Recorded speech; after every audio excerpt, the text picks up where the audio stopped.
Welcome, fellow humans. 'Tis another tea with JD, and some flaring hair here. But hey, it's part of the game. Buttermint tea. It's butter. I saw this in the supermarket, and I wanted to try it the other day, so I did.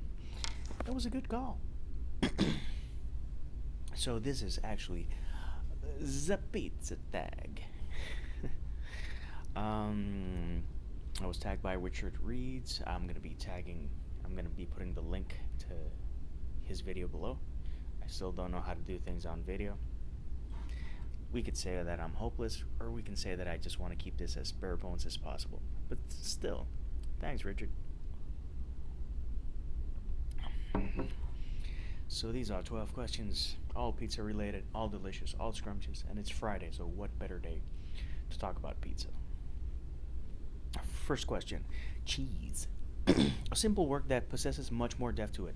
I've talked about it a lot in this channel, and I do think it should be recommended reading for everyone. The Little Prince. Honestly, The Little Prince is just a book that slapped even more sense to me. Just it's a short book. It's a quick read, and still you read it, and it just whacks you over the head. And I mention it for several reasons, and one of them being that I took so long in finally reading it, but still, I got to it. And it's an amazing book for so many reasons. It was a gift, but it's so deep, and really, it invites to be reread. So I'm going to read it soon in Spanish, and I'll talk about it in Spanish as well, because I already talked about it in English. Question number 2, Pepperoni. A well-known, continuously popular work. There's several things that we can mention. Harry Potter. I haven't read The Mortal Instruments, but that's pretty popular. But no, something that's timeless to me is Peter Pan.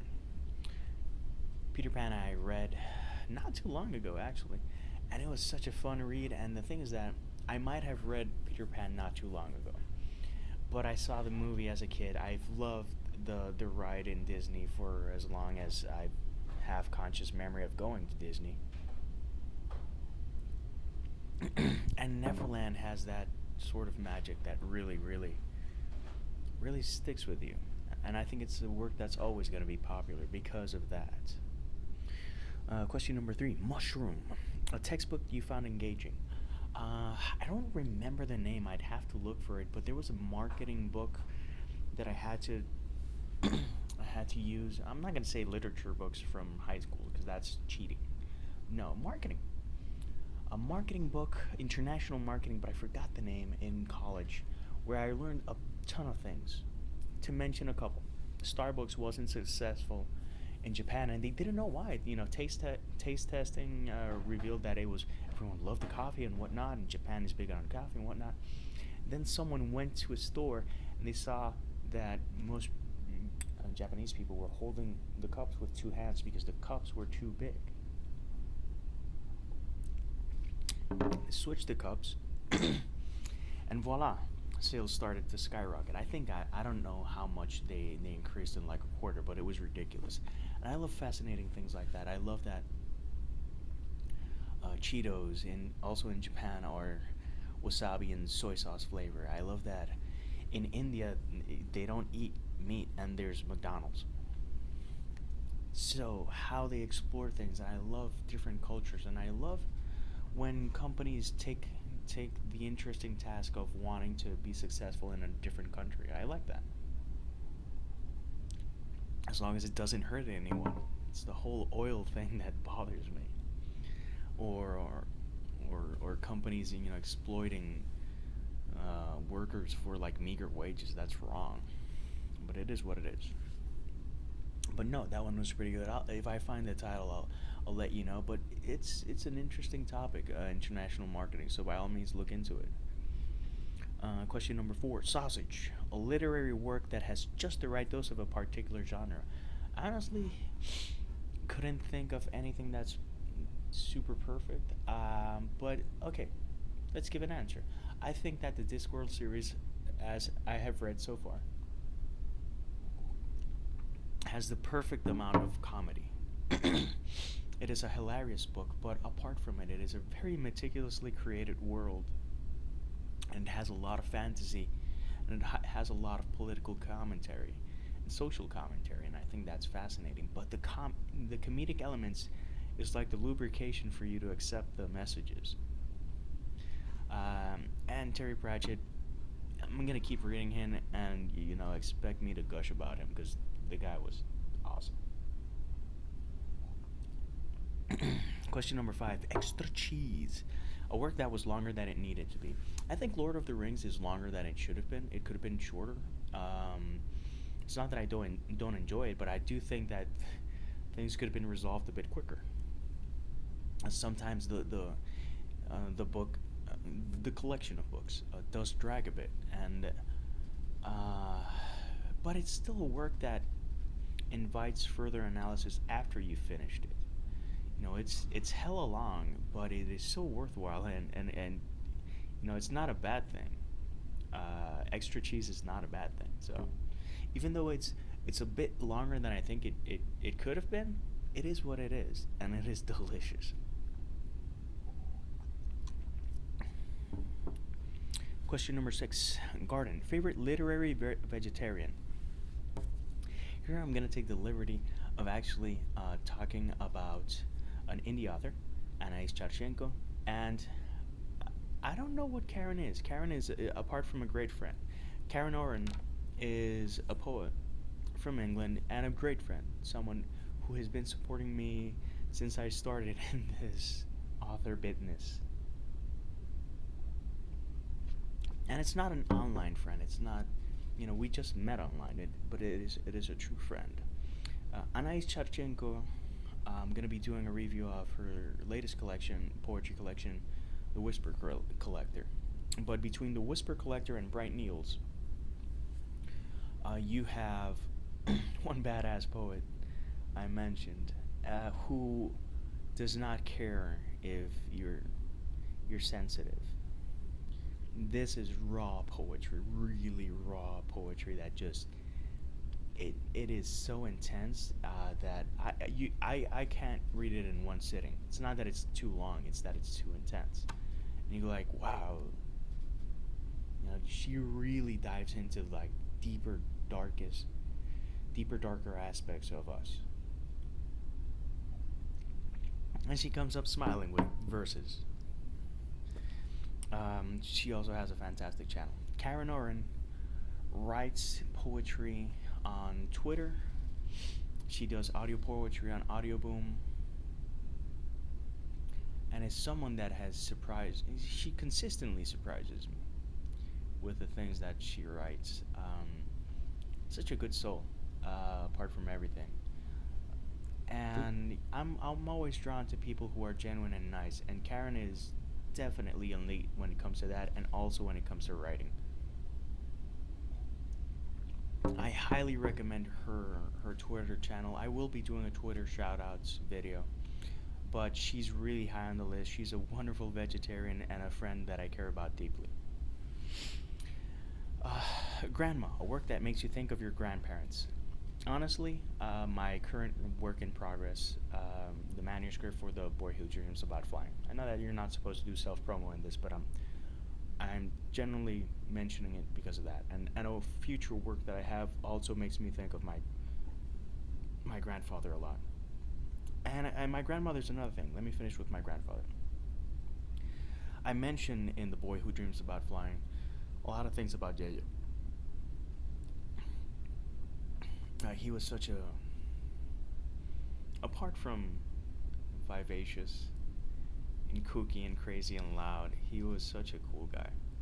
And he left his mark on me, and it's been 22 years, yeah, almost 22 years since he's passed, and I miss him every day. He is a man who lived with style. I'm not saying he was always easy to get along with, but I will say that it was always easy to love him. As for my grandmother, another project that I do that I'm going to be talking about soon, I do blind comics. Very briefly, and I will go in depth in this soon in a video, as soon as next week.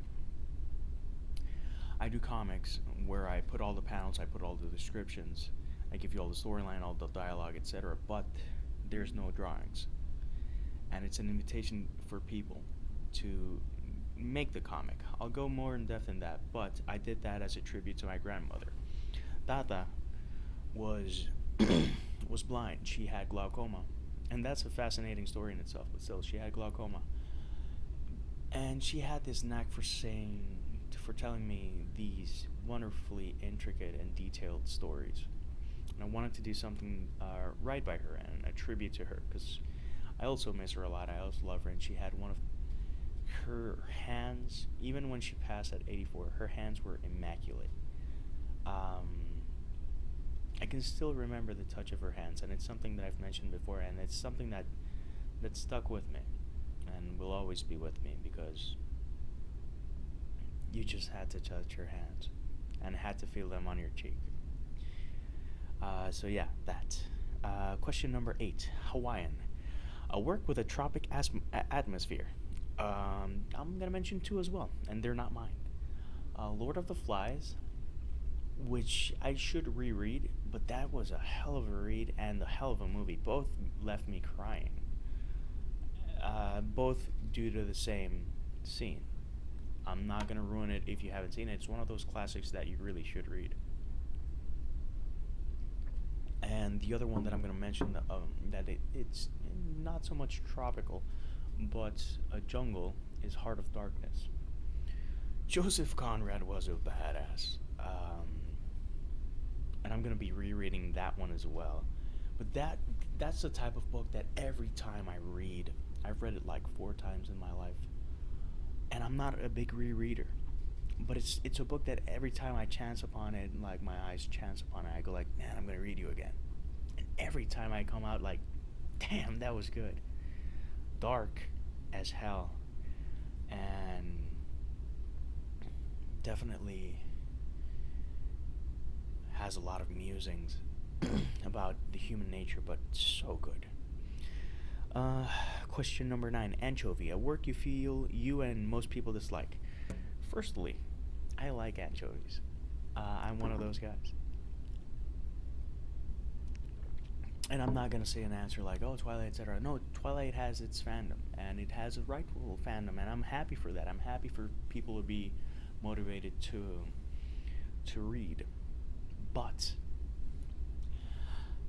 in Borders and in Amazon, and I don't know how many things, I was recommended Wormwood by G.B. Taylor, and it is the single slowest, longest, lamest read I've ever had in my life. I did not enjoy this book, and I powered through because I'm a stubborn ass. But it sucks. It's about, there's elements where the world can end, and I just didn't give a shit. Overly elaborate names that felt super forced. A flat storyline, flat villain. Maybe I can't bring myself to reread it to give it a second shot. To me, it was that much of a negative experience when I read it the first time. So yeah, then I checked the reviews, and I'm not alone.